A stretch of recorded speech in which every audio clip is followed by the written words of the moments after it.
Hello and welcome back, everyone, to this first afternoon session. It's my great pleasure to introduce our next speaker, a very gifted speaker who I've been personally working with for many, many years. So it's really a great pleasure to have Nick Houlton, CEO of Apmg International, to present today. As you will probably all know, Apmg Group International is one of the most reputable global accreditation bodies and examination institutes in the world. Personally, I have had the pleasure to work with Apmg for the last decade, and I can always attest towards their quality and interests in delivering new products across the world. Today, I'm going to be joined by Nick, who will share his insights on a very fundamental question, and that is one that always comes up on any kind of automation element. And that is the question, are the robots taking over our job? So before I hand over towards Nick, just a kind reminder again that you can ask Q&A questions on the right-hand side, which I will be moderating after Nick's presentation. Nick, it's really a true pleasure to welcome you again on one of our conferences. So really look forward towards your presentation today. Okay, all right. Well, thank you very much. And hi, everybody. Sorry that I'm not physically with you in Malaysia, one of my favorite countries. I miss the food. I miss the hospitality. I miss the warm welcome, but I do hope to be back with you, again in the near future. All right, so let's jump straight into it if we can, and we'll try and kind of think through a little bit on this topic for everybody. Whether or not robots genuinely are likely to, take over our work from us. As a child, I always thought that, that this was the future. This was definitely the future. Okay, I was promised it. It was in comics, it was in magazines, it was on the TV, it was everywhere. And yet somehow it's not quite worked out that way. At least, perhaps not in the way that people thought it might. So look, what I'm going to spend a little bit of time on with you is to have a look at what the analysts have been saying. Okay, so we'll look at a few past and current views on what's happening, and specifically in three service economies, different levels of service economy. All right, the UK is almost all services now. Rarely actually make anything anymore in my country. Okay, then we'll look at Australia, a little bit more of a mix, and then also Malaysia, because I thought, well, it would be good to compare and contrast. Then next, what we'll do is we're going to explore a little bit about where do those future opportunities lie around automation, who are the main beneficiaries going to be, and what kinds of skills do we need? And just following on from that brilliant panel discussion about future skills, we'll try and give some thoughts and share some ideas on that. Okay, all of the time bearing in mind that learning and development and growing and improving ourselves, our teams and our organizations are really best done within an overarching good practice, leading practice framework, and the service automation framework is a great place to begin. So I'm kind of bearing that in mind as we go through as well. All right, okay, jolly good. So first of all, from a kind of worldwide perspective, this is going back in time now a little bit. Helen Poitvin, who is a French analyst working with Gartner, 2018 kind of came up with this, and this is one of the most kind of probably quoted pieces from Gartner, and much criticized actually, as it's turned out. And her midterm view was that after a bit of a bump in the road, that actually more jobs would be created through the use of automation and AI and so on across the world than would be replaced by it. Now, to a certain extent, what the market has seen has not reflected this. And I think, it's really tough for the folks who are trying to take these sorts of views. Because quite frankly, if you think about the timescales to develop new technologies, they're much shorter now than they were in 2016 and 2017. We've gone through product life cycles that were multi-year in the 1990s and 2000s through to ones which are now just multi-months. So, you know, all of the time. We get new handsets, we get new phones, we get new technologies, and you know, the development life cycles are shortening all of the time. So it's quite a tough thing actually to predict the future around technology. There are a couple of themes though that do come through, and we're going to touch on those throughout this session. Is that there is a transformation happening in the level of skill which is going to be required. It's not necessarily more complexity, but there is a greater emphasis, I think, on different skills and us developing our own careers along those lines. So what's happening, first of all, in a highly serviced economy like the UK? In this country, it's more than 80% actually services. There's very little other industry in the UK now. A huge number of people are employed directly or indirectly through things like financial services. It's been a centre for financial services for many, many years. And the view from the Office of National Statistics, that's our government body that are pretty independent of the politicians, but look at trends in the market, and they do things like our surveys of, you know, people. They look at things like the inflation rates, GDP, all of this kind of thing. So they're a very trusted source.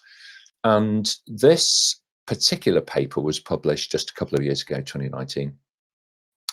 And they were looking at the impact of automation, and largely what I would call kind of base level automation rather than the very high end, you know, advanced AI. So they were looking at the application of things like self-service and the way in which that might impact different roles and responsibilities. And you can see on the screen there that it's not so much that, you know, AI is targeting or automation is targeting those more vulnerable groups. It's just that historically, the kinds of jobs that those folks are doing are disproportionately the ones which are affected through increased automation. Okay. But they had already acknowledged in 2019 that there was significant change already underway. So the way in which people shop and the way in which people book travel, holidays, you know, business travel, leisure travel, and so on, was fundamentally changed already in 2018, 2019, when this research was actually done and published. So what does that really mean? It's quite an interesting study, and it is available actually internationally. So it's worthwhile going and having a look.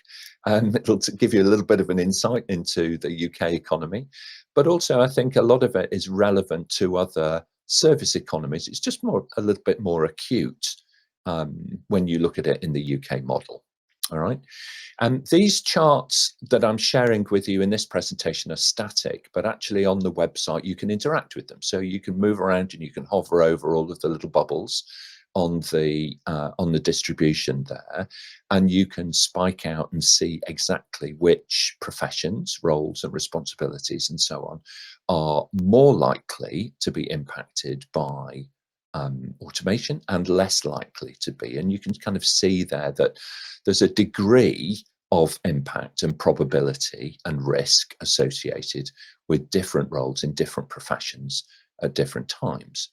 So when you kind of scan down this, you know, there are some golden threads running through it, and Helen's early work for Gartner kind of picked those out, which are the things which are highly repetitive and the tasks which human beings tend to get wrong because they're repetitive and they're boring. We kind of lose our point. We lose our concentration. Those are clearly the ones which are most at risk. And because that's a large volume of employment in a service economy, then that tends to be where some of the headline numbers come from. So if you look at overall employment opportunity, you're going to have larger numbers of people whose roles could be, to some extent, you know, replaced or changed significantly by introducing a high degree of automation. Okay, so it's quite a nice chart to hover over. If you're on the site, just go to the just Google Office of National Statistics in the UK, have a look at the name of the study, which is all about the risk to occupations through automation and AI, and you'll find it in a heartbeat. All right, it's pretty easy to find. Now, one little irony, I'm sure that they did this deliberately, is that government reports are not usually that interactive. But what they did was they actually put in a very simple self-service kind of chatbot, okay, inside the report, which I thought was quite a cute move, considering the report itself was all about automation. So why not? All right, we're all used to interacting with these now. And in fact, what Jan Vellum was speaking about a little earlier, for our business, Apmg, we're an exam institute accreditation body, and self-service is such a key part of our business. We could not have scaled to be able to reach, over 150 countries, thousands of learners every month, taking, huge numbers of examinations and so on, if we hadn't built in a degree of automation into that process. All right. Never want people to feel that they're entirely on their own, but at the same time, the best way to interact often is via this kind of service, right? Because you can translate text easily, you can interact with it rapidly, you can manage your problem, whatever it is, in the best way that you can. All right, so this chatbot is embedded in this report. I think it might be a first, actually, for a very dull government statistics report to have a chatbot embedded. But it is pretty simple, and it just kind of offers you two choices that you can see in the white boxes there on the screen. So what I did was I kind of jumped in and said, all right, I want to find out a bit more about jobs in retail, but I don't know that much about retail. So I just put in retail as a category, okay? And fair enough, it sort of came back to ask me a few more qualifying questions, saying that, what did I really mean by that? So can you narrow things down and choose a specific occupation related to retail? Now, all three choices that it came back with were relevant. All right. So from that point of view, testing so far of whoever designed this was pretty good. Okay. Not too much choice, but nonetheless, there was some choice in there. So I chose the little dark blue box. All right. I chose one of those three occupations that it flagged up: sales and retail assistants. Okay. And then its response is in the light blue text that you can see on the screen. So you would think, that these roles would tend to have a higher degree of risk of automation. And indeed, in practice, we have found, particularly as the pandemic then kicked in, that there was a huge acceleration of, replacing face-to-face with more automated ways of shopping. Now, it's not to say that bricks and mortar stores entirely have disappeared. In the UK, they haven't, but the change has been pretty dramatic. So grocery shopping in the UK now, there are far greater use of things like self-service checkouts and so on than ever before that has been. Okay, there's been an absolute revolution in that, and there's been a revolution in managing self-service checkout in different ways. So not just physical terminals, but I'm sure you've experienced this as well, little wands and scanners and things that you put in a loyalty card and you pick up a barcode reader and you wander around with that and all of that kind of stuff. So when you combine all of those different technologies together, the shift has been really significant. Now, what happened next following this report was, of course, the pandemic, but these trends were already well underway pre-March 2020. And I think what has happened in the period of the last kind of 4 or 5 years has been the most dramatic change in our high street that we have seen, certainly in my lifetime. You can see there that the large department stores, their presence on the high street has shrunk dramatically. There's been a huge level of consolidation, and many brands that were the absolute giants in the 1980s and 1990s and expanded rapidly to take on expensive leases in very, high-end shopping districts throughout the country, have since found that actually they just don't get the footfall that they need in order to survive. And in fact, people's behavior has changed fundamentally. Now, this was already happening pre-pandemic. It's not just to do with COVID, okay? It's actually a trend that has been happening all of the way along, and it's just simply that COVID acted as that accelerant, as the catalyst, okay? And what that brought was that those organizations that previously had lots of different shopping under one roof, the large department store with, electricals in the basement and, cosmetics on the ground floor and, clothing and music and hi-fi, all of that kind of stuff, right? Those are the ones where shoppers have generally moved away from them. They've tended to prefer to go to more specialist outlets. They've tended to follow the brand rather than follow the retailer in that sense. So the brand has become much more important. And as brand marketing has improved on the internet, that, I think, together with the ability to explore different aspects of products online and do your research online, has meant that you no longer need to walk around a physical department store to be able to look at lots of different things. There are some exceptions. Fashion took some time in the UK to get going online. The early websites, I think, left people struggling to understand what the texture of fabrics were and the way in which they might look when you were wearing them. But I think that that has largely gone away through the pandemic because there wasn't much choice. So therefore, now there is a huge increase in the retail shopping online, and particularly for clothing. What people have bought has been very different, of course, because they've not been going out quite so much as they were before. But nonetheless, I think a lot of that behavior is pretty much locked in.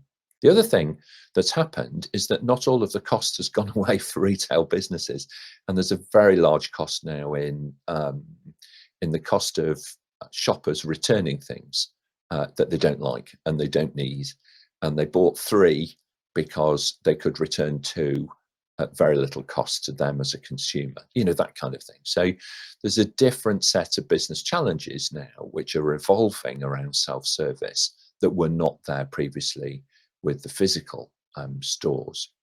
You can see there that the average online spend per user exceeded, I think it was actually, it was around about £1,300 per annum.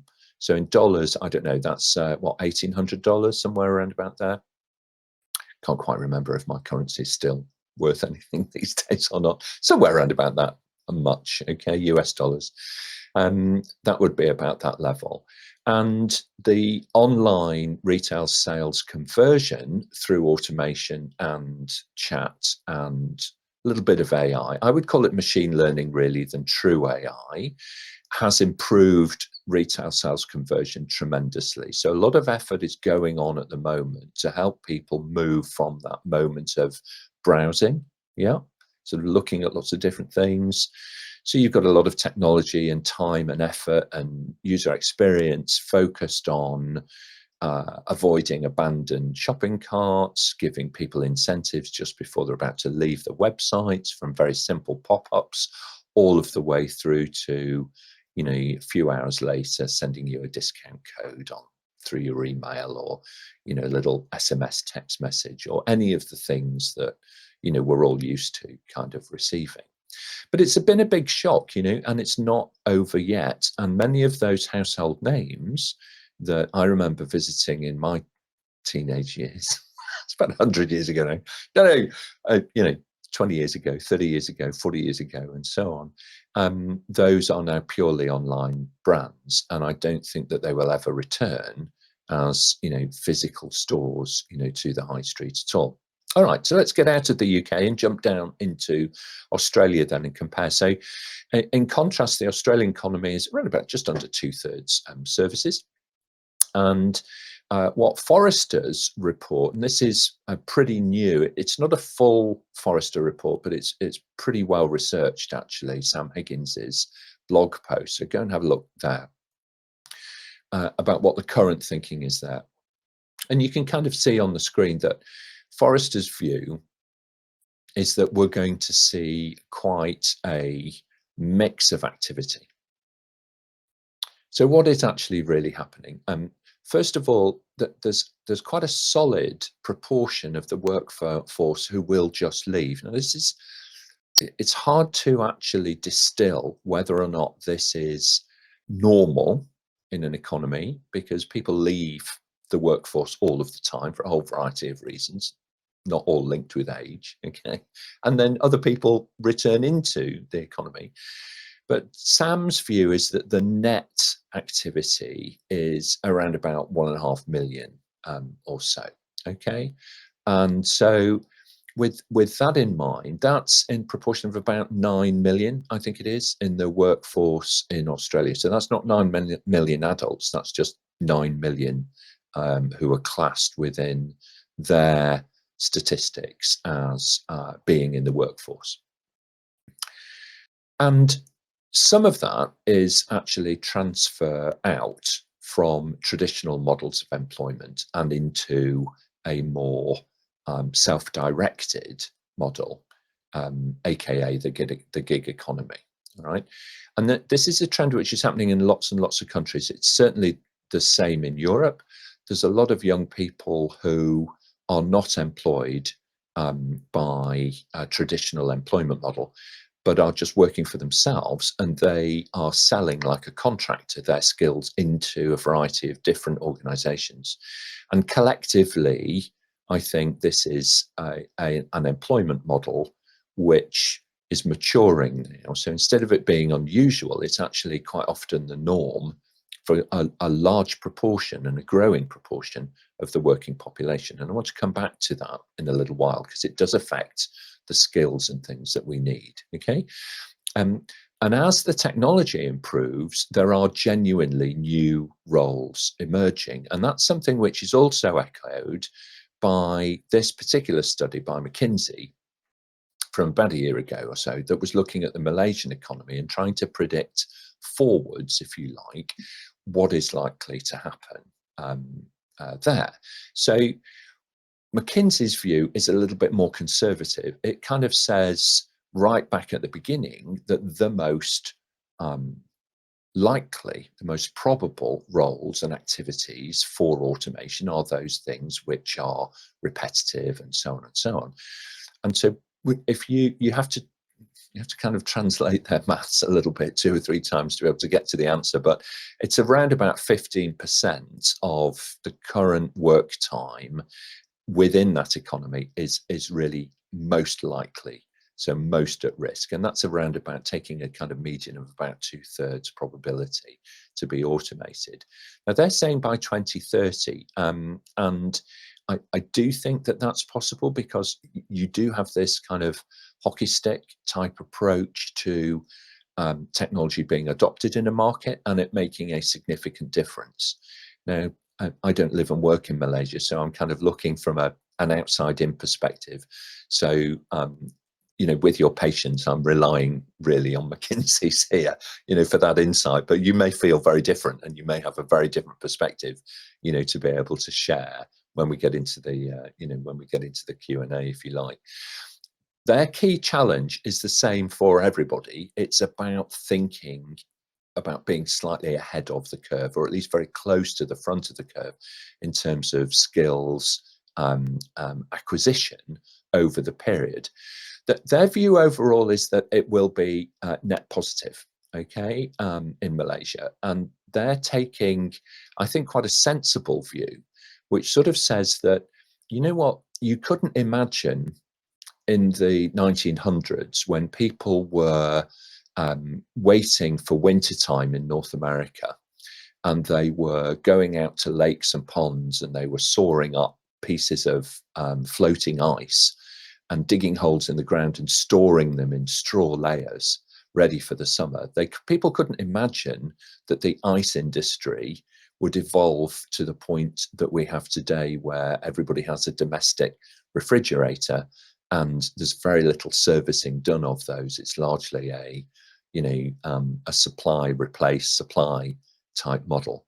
So people that were soaring up ice in the turn of the century couldn't imagine that there would be refrigeration plants in the 1930s, or that those refrigeration plants would turn into domestic appliances in the 1940s and 50s, and then eventually to the point at which you no longer think about servicing a refrigerator in your home. It just works, or it stops, one of those two things.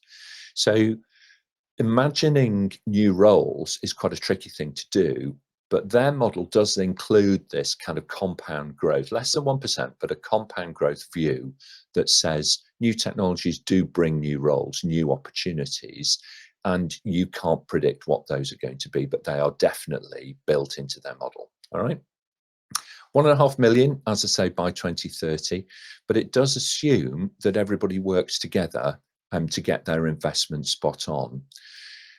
What does it mean for us? Well, first of all, I think there is a consensus around the world that the most sought after, digitally skilled, capable individuals will be chased. This talent pool is limited at the moment, all right? And employers the world over are trying to attract clever people, committed people, hardworking people who have these skills into their workforce, and they're tough to find and they're tough to retain. So if you are thinking of considering growing your skill base from where it is today, have a look at that list of areas that are on the screen. Those are the ones, when I look across all of the job websites and the skills that are behind the new and the evolving roles, and those that have a significant employment uplift from where they have been, those are the kinds of roles that are associated with automation and AI that people are really, really looking for in order to be able to act as, if you like, the thought leadership, within their organization to deliver. And it doesn't matter what function you're coming from, whether you're in finance or IT, or you're in sales or HR, it really doesn't matter. It's about looking beyond your current functional expertise and acquiring the skills that you're going to need. So just to finish, I'm going to look at 3 levels about what it is that we need to do. So if you are involved in public policy at all at a national or a state level, or even at a city level, or you're sitting talking with, your political colleagues at any time, these are the kinds of things that we need to be thinking about. We really do need to move beyond the industrial model of preparing children for a single profession. It's outdated, it doesn't work any longer, and it's time to stop. And I say that with some sincerity. The next generation, a portfolio career is going to be the default. So we need to think all of the time about helping young people continue their education and training throughout their working lifetime. Okay, that's super, super important, that we stop the kind of silo thinking. And I think in the past, there's been a gulf between what universities provide and the state education provides and what employers are looking for.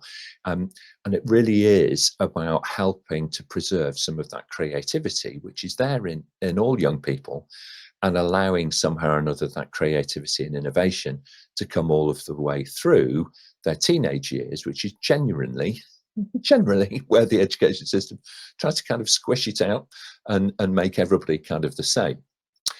For employers, and this word came up actually a couple of times in the panel discussion that we've just listened to, it's all about purpose. And there's a variety of different ways in which you can think about purpose. We're probably more familiar with mission and vision and values and that kind of thing being on companies' websites. But if you think about purpose being, it's probably easiest to imagine that what would happen if your team or your organization were not doing what you do. That's the easiest way, I think, to be able to get your head around what an organization's purpose actually is. As an employer, we need to, my words now, kind of increase our gravitational pull, because if you accept the gig economy and that talent is actually self-employed and talent will go to where they want to work generally, okay, then we need to be more attractive. So we need to be clearer about what our purpose actually is and offer the kinds of things that the talent is seeking. Change management is an incredibly important part of this, and having clear and visible reskilling as part of the value proposition of coming to work with us as an employer, even on a contract basis, is super important. When I first started in the IT industry, there was a clear separation between full-time employees and contractors. Full-time employees got education, training, went on courses, got some funding, these kinds of things. Contractors were consumed like just resources, okay? Now that's changing a great deal, because if the majority of the talent is actually offering its services on a contract basis, it's madness not to invest in that relationship and help those people build themselves and their own capability much higher and much faster than they would do on their own. As individuals, well, we need to take control. All right, we need to take ownership over our own careers, and it doesn't matter what our current employment status is. All right, the person who is most interested in making sure that we remain relevant is ourselves, okay? And so we need to be able to stop having these things as a list of to-dos and begin actually doing them, all right? And I would say, start looking around you, think about the sorts of frameworks, the kinds of best practices, the exemplar organizations, and who do they employ and what are they looking for, and how can you have confidence that the training that you take and the qualification that you get will be the qualification of choice. And qualifications are super important because they crystallize aptitude. You know, it's quite easy as a contractor, if you've always done business analysis, to get another role as a business analyst. Okay, that's quite easy. But if you're trying to get a different role somewhere that's going to extend your capability further, that's not so easy, because it's not listed on your professional CV as your experience. So you have to demonstrate your aptitude to do that new role, and that's best done by taking a course and studying and getting a recognized qualification, and one that can be referenced as being valid. So digital credentials, like the ones that you can see on the screen, across those sorts of areas, and there are many others, are the kinds of things to consider. So at a high level, look at the quality of the qualification that you're going to take. Invest in yourself, talk with your manager, talk with your employer, because they need these skills and insight just as much as you do. And in fact, sometimes a little more so. Change management is such an important role to be able to understand.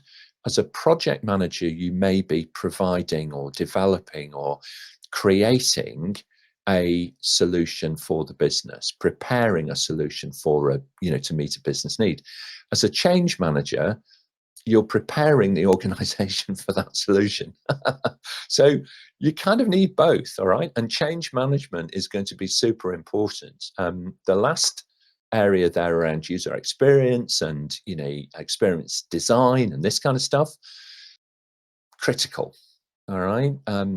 I can't remember who said it now, I'm sorry, off the top of my head, but there was something along the lines of that says, if you need to write a user guide or explain what the user interface is, you've probably not designed the user interface very well.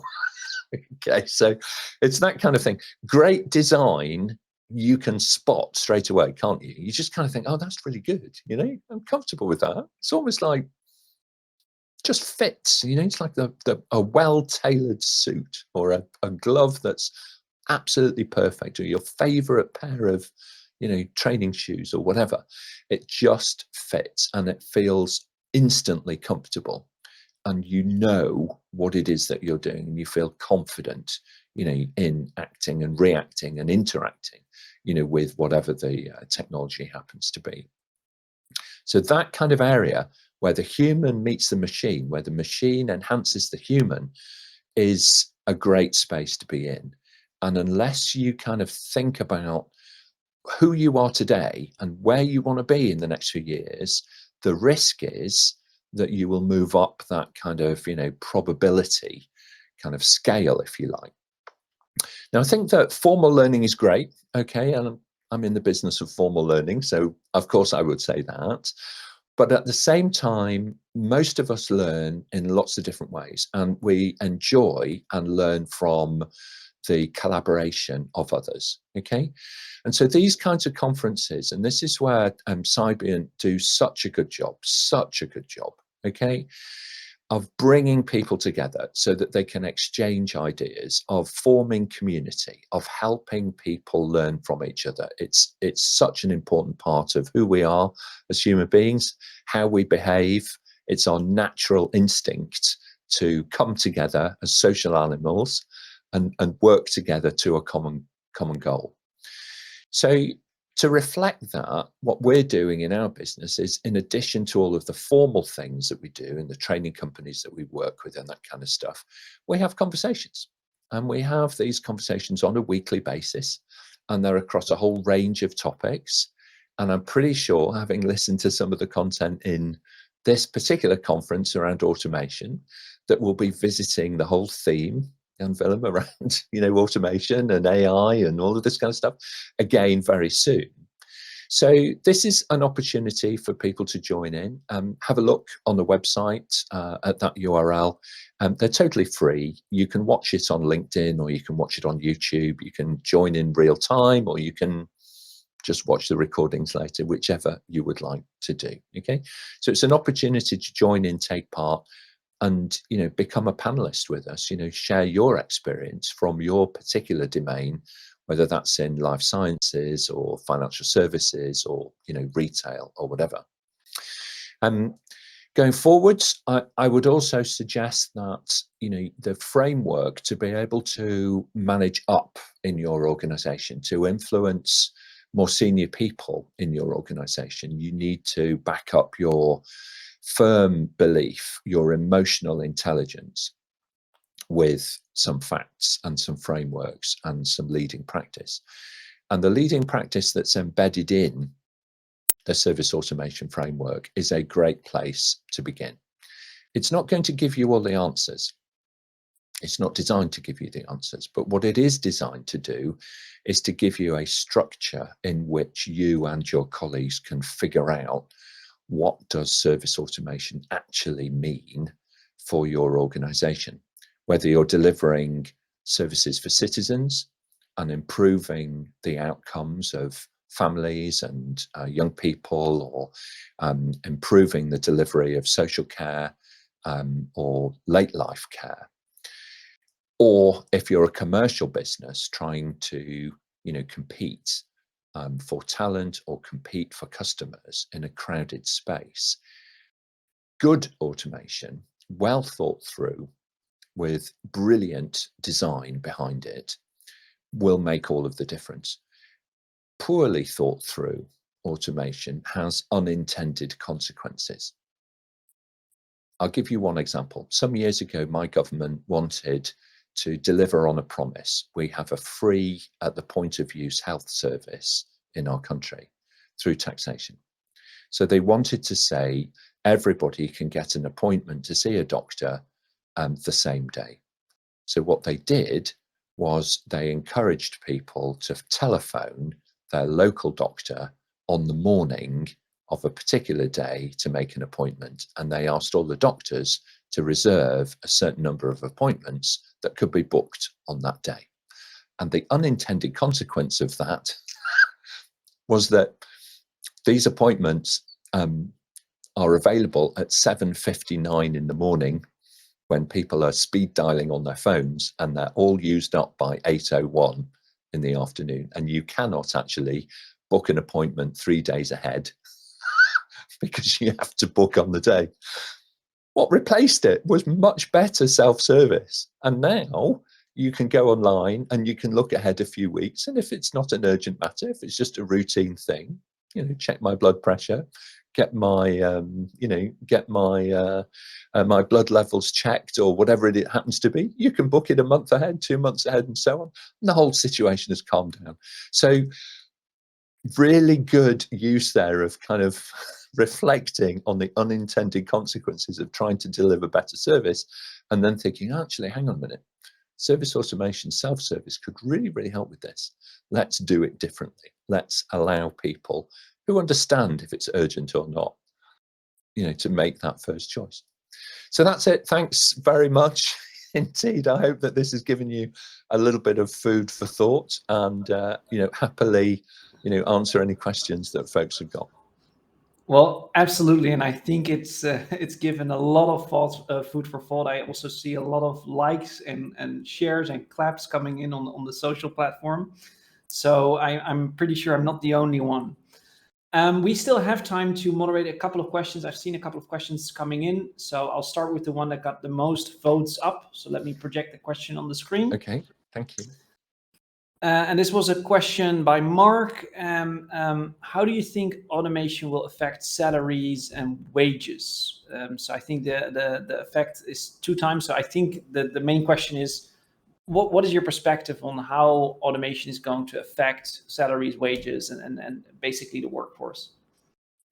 So usually what happens with pay is it's all to do with value. It's linked with value. And there's a lot of low paid activities which society doesn't value. Now, often this is quite unfair in the sense that we've seen recently how important it is that people who are operating in the health and the care sector are there.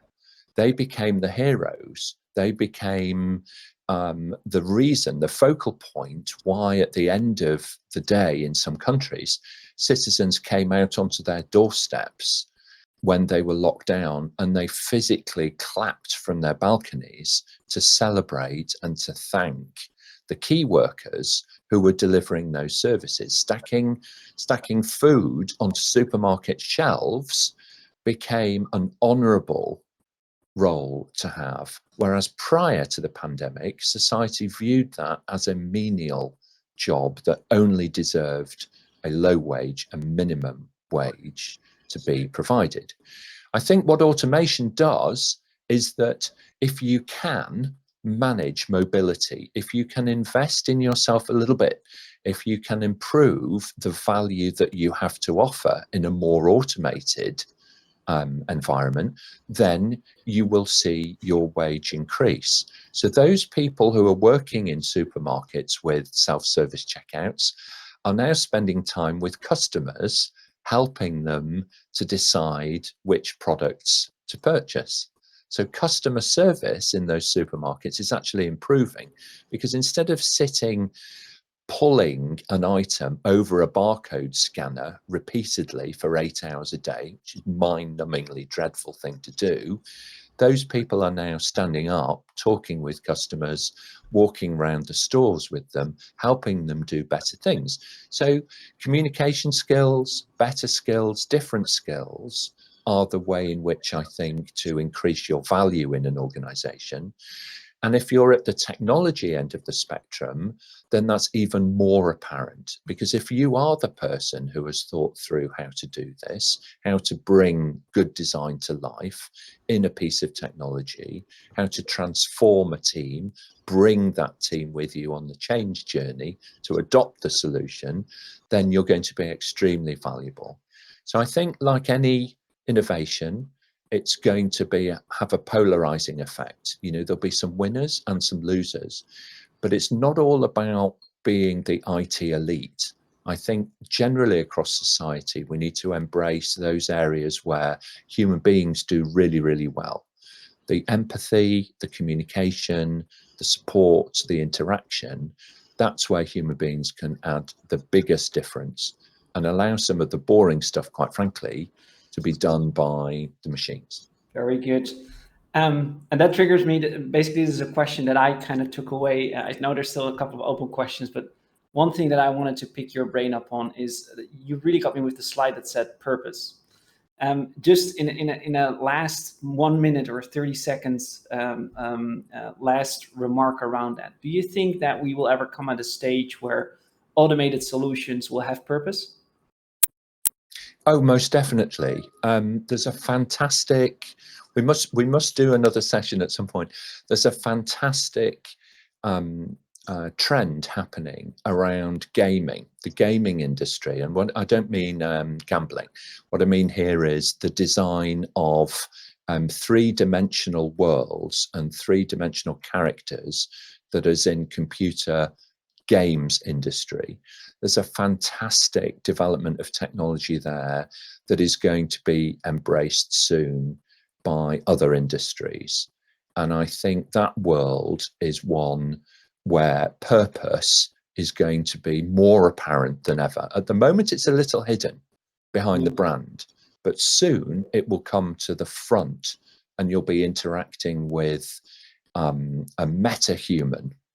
Absolutely. That embodies that. Yeah, well, I think that's definitely a good topic to plan another session around, because we can probably talk about that for another 45 minutes. Nick, I would like to once again thank you so much for joining the conference today. It's always a pleasure to hear your insights and your perspective on especially this very, very important topic. Thank you so much for joining this. And I'm speaking on behalf of everyone when I say that this was a very, very insightful session. You're most welcome. Thanks very much, everybody, and take care and enjoy the rest of your day. Thanks. We will do so. So in 10 minutes time, we will have our next speaker coming up. Floor van der Wind is going to be presenting from Singapore today, and he's going to take us on a deep dive on the very fascinating world of low code and how to use automation with a real life case study. So stay tuned and see you all back in 30 minutes when we're going to go towards this next session. Thanks again, Nick, and it's really been a pleasure. You're welcome. Bye-bye then.